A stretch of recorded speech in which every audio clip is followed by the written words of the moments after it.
हाय friends, मैं हूं Shipra. Welcome back to my channel. कैसे हैं आप सभी लोग? होप आप सभी लोग अच्छे होंगे। तो आज का टॉपिक आप लोगों के लिए है, बहुत ज्यादा इंपॉर्टेंट होने वाला है। जो भी अमेरिका में F1 वीजा पे स्टूडेंट हमारे MS या फिर मास्टर्स यहां से कर रहे हैं, तो उनके लिए एक जॉब अपॉर्चुनिटी के बारे में मैं डिस्कस करने वाली हूं, जिसका नाम है H1B कैप एग्जेम्प्ट। जी हाँ, ये एक ऐसी अपॉर्चुनिटी है जो विदाउट $100K पे करने पे, स्पॉन्सरशिप करने पे भी आपको इजीली जॉब मिल सकती है। साथ के साथ आज हम इस वीडियो में डिस्कस करेंगे कि इन फ्यूचर में मिड टर्म जो इलेक्शन होने वाले हैं उस पे इसका क्या असर पड़ेगा, प्लस H1B वीजा होल्डर्स पे भी क्या इफेक्ट पड़ेगा, और जो ट्रम्प हैं इन फ्यूचर में उनके क्या प्लान्स हैं। क्या अगर वो H1B जो कैप है या फिर H1B जो वीजा होल्डर्स के लोग हैं उनको अगर वो हायर करना बंद कर देते हैं तो क्या इफेक्ट पड़ेगा अमेरिका की इकोनॉमी पे। तो ये बहुत ज्यादा इंपॉर्टेंट और वैल्यूएबल इंफॉर्मेशन आप लोगों के लिए होने वाली है, क्योंकि मैंने इसके ऊपर प्रॉपर रिसर्च किया है। जितनी भी इंफॉर्मेशन आपको दूंगी वो सारी इंपॉर्टेंट आप लोगों के लिए होने वाली है। तो बने रहना अंत तक मेरे चैनल पे। सबसे पहले जाके मेरे चैनल को सब्सक्राइब करो ताकि आप लोगों को डेली मेरी अपडेटेड वीडियोस मिलती रहे और आप लोग अप टू डेट हो। मींस रहते रहो, राइट। तो ये मेरा मेन मोटिव है। तो चलिए स्टार्ट करते हैं। सबसे पहले मैं बात करूंगी H1B कैप एग्जेम्प्ट के बारे में। H1B कैप एग्जेम्प्ट एक ऐसी अपॉर्चुनिटी है F1 स्टूडेंट्स के लिए, या फिर एक ऐसा एम्प्लॉयर होता है जो इजिली आपको विदाउट मींस उसके पास साल भर में इतनी अपॉर्चुनिटीज रहती हैं कि वो विदाउट लॉटरी के थ्रू किसी भी एम्प्लॉय को हायर कर सकता है। तो F1 जो स्टूडेंट्स हैं वो किस तरीके से इस अपॉर्चुनिटी को गेट कर सकते हैं, मींस उन्हें मिल सकती है। जितने भी F1 स्टूडेंट्स हैं वो जहां से भी स्टडी कर रहे हैं, अगर वो यूनिवर्सिटी में ही जॉब करना शुरू कर दें तो उनको H1B कैप एग्जेम्प्ट मिल जाएगा। किस तरीके की कंपनीज होती हैं H1B एग्जेम्प्ट में? जैसे कि आपकी गवर्नमेंट कंपनीज हो गई, अमेरिका की बात कर रही हूं, अमेरिका में गवर्नमेंट कंपनीज हो गई, नॉन प्रॉफिट ऑर्गेनाइजेशंस हो गए, या फिर कोई भी रिसर्चर टाइप्स जो कंपनीज होती हैं, उन कंपनीज में हमेशा without lottery H1B cap exempt employ hire किए जाते हैं, और स्टूडेंट्स जो हैं F1 स्टूडेंट्स वो अप्लाई इजिली कर सकते हैं। तो कौन कौन सी कंपनीज हैं, नाम आपको कुछ मैं बता देती हूँ। कैंसर के जो हॉस्पिटल्स होते हैं वो भी इसी चीज में आते हैं। NIU हो गया आपका, सॉरी NIH हो गया आपका, MIT हो गया, हार्वर्ड यूनिवर्सिटी हो गया। ये सारे जो यूनिवर्सिटीज और जो कॉलेजेस हैं ये नॉन प्रॉफिट ऑर्गेनाइजेशंस हैं, और आप इजीली यहाँ पे आके अपने जॉब को अप्लाई कर सकते हो। और अपॉर्चुनिटी जो आपको मिलेगी, मींस जो जॉब मिलेगी उसमें आपको लॉटरी में नाम देने की जरूरत नहीं है। कंपनी स्पॉन्सरशिप आपको करेगी क्योंकि उनके पास राइट्स हैं विदाउट लॉटरी आपको यहाँ पे बुलाने के लिए।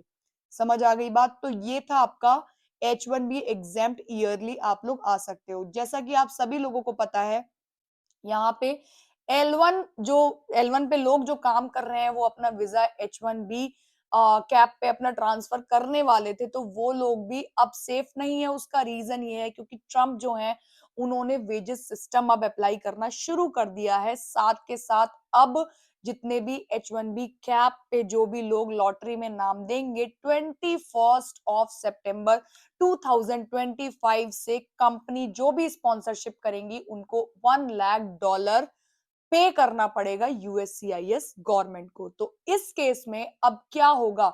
जो ट्रम्प हैं वो ऐसा क्यों कर रहे हैं? वो सिर्फ एक अमेरिकन जो हैं उनको ग्रेट बनाने के लिए कर रहे हैं, प्लस उनको प्रोटेक्ट करने के लिए कर रहे हैं, क्योंकि हमारे इंडियंस जो हैं वो 70% अमेरिका में H1B होल्डर्स यहाँ पे बैठ के वर्क कर रहे हैं। और यहाँ पे जितने भी हमारे H1B कैप के थ्रू इंडिया से लोग आते थे उनकी सैलरी का कोई भी एक वेरिएशन अमाउंट नहीं होता था। मीन $60,000, 50,000, 70, 80, 90,000 पे भी लोग अमेरिका इंडिया से आते थे, बट उस पे अब पाबंदी लगा दी गई है।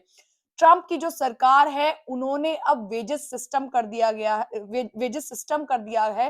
प्लस मैं आपको एक चीज बताऊं, जब भी आप लोगों का यहाँ पे H1B कैप लगवाती है कंपनी, तो उस टाइम पे आपकी सैलरी लेवल के अकॉर्डिंग डिसाइड होती है कि आप L1 एंट्री लेवल पे आ रहे हो, L1 से लेके मींस जो आपका फर्स्ट L1 होता है, फर्स्ट उस पे आप आ रहे हो, second third fourth means 4 terms होती हैं, 4 लेवल डिफाइंड होते हैं जॉब के, और मींस आपका जो एक एक्सपीरियंस है उसके बेस पे ये लेवल डिसाइड होता है। तो जितने भी लोग H1B कैप पे अमेरिका आते होंगे उनका लेवल 1 ही होता होगा, और यहाँ पे लेवल 4 जो है वो एक एक्सपीरियंस बंदे के लिए होता है, जिसपे सैलरी डिसाइड होती है। हर एक लेवल की जो सैलरी है वो प्री डिफाइंड है पहले से ही। यहाँ पे एक और चीज होती है कि जब भी आपका यहाँ पे H1B कैप लगता है तो जिस भी स्टेट में आप लोग जा रहे हो उस स्टेट के according department of labour decide करती है कि आपको कितनी सैलरी किस लेवल पे मिलनी चाहिए।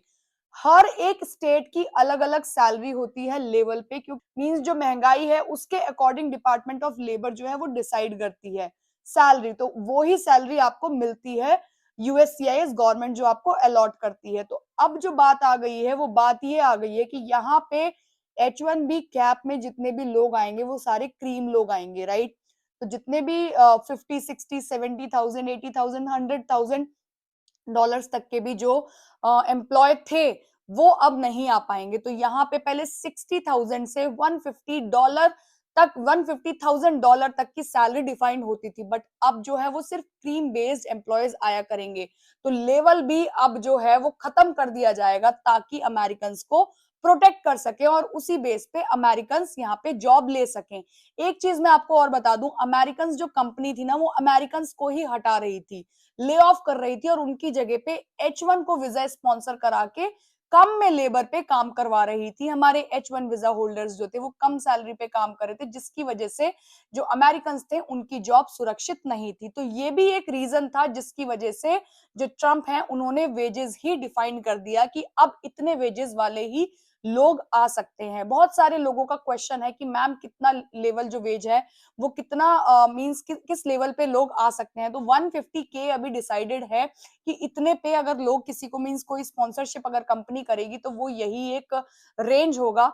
साथ के साथ इसका रीजन क्या है, मींस क्यों ऐसा किया गया कि हमारे इंडियंस जो हैं वो H1B वीजा पे यहाँ पे ना आ पाए, उसका रीजन ये भी है कि ट्रेड सेल के चक्कर में कुछ इंडिया और अमेरिका के बीच में कुछ इंटरनल चीजें हो रही हैं कि हमारा यहाँ का सामान एक्सपोर्ट वहां होता है तो वो लोग चाहते हैं कि 0% टैरिफ पे जाए, जो कि इंडिया ऐसा नहीं करे। तो ये भी एक रीजन है। बट इसमें क्या है, अगर हमारी क्रीम बेस्ड जितने भी एम्प्लॉयज हैं इंडिया जाते हैं तो हमारी इंडिया फायदे में ही है, हमारी इंडिया में ही जॉब निकलेंगी और इंडिया में ही लोग काम करेंगे। लेकिन डॉलर की पावर जो है इसकी वजह से जो अमेरिका में हमारे इंडियंस रह रहे हैं वो लोग चाहते हैं कि हम अमेरिका में ही जॉब करें।